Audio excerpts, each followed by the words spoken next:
Hi everyone, this is Daily Dose of Medicine. Let's talk about fibroadenoma. It's a common benign breast tumor that typically occurs in women of reproductive age. It's a smooth, round, solid tumor consists of fibrous tissue and glandular tissue that form a mass. They are generally classified into simple and complex types based on histological features. Simple type is the most common and usually present as smooth, mobile masses up to 3 centimeter in diameter. Complex type may contain cysts, sclerosing, adenosis, epithelial calcifications, or papillary apocrine changes. For diagnosis, we usually use combination of clinical exam, imaging, with ultrasound or mammography. Sometimes we use both, and non-surgical tissue biopsy. We often refer this as triple test.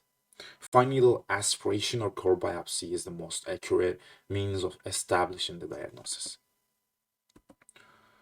Regarding the cause, the exact cause is not well understood, but they're believed to be related hormonal factors, particularly estrogen. This is supported by their prevalence in women of reproductive age and their tendency to regress after menopause. But we also think genetic factors may be playing a role, as certain mutations such as MED12 gene have been identified in fibroadenomas. Risk factors. The risk of fibroadenoma is highest in women under 35 of age and decreases with age, particularly after menopause. We talked how it could be related with estrogen levels. Reproductive history. An increasing number of live births is associated with decreased risk of fibroadenoma. Conversely, nulliparity, which means having no children, is associated with higher risk.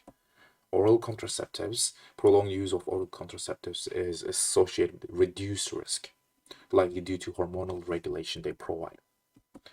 Previous benign breast lesions, a history of prior benign breast lesions increases the risk of developing fibroadenoma. Genetic factors, like we mentioned, MED12 gene, have been identified in fibroadenomas, suggesting a genetic predisposition. And lastly, we have breast self-examination. Women who perform regular breast self-examinations are more likely to detect fibroadenomas, which might otherwise go unnoticed.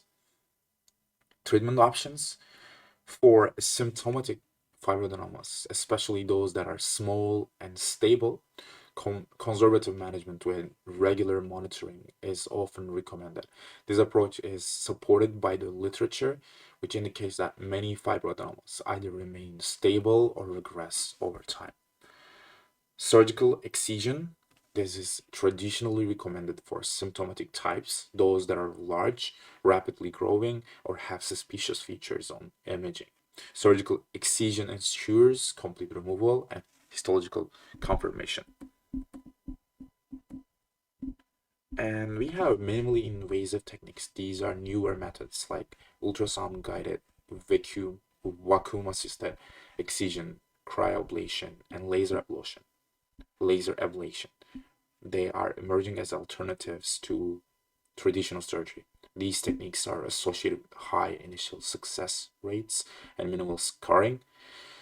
Pharmacological treatment, the use of oral or meloxifene has been investigated, but recent studies have shown it to be ineffective and associated with adverse effects. Thank you so much for watching. Don't forget to watch our other videos I'm going to put on the screen. And don't forget to be a member of our channel. Your support means a lot, and I'll see you on the next one.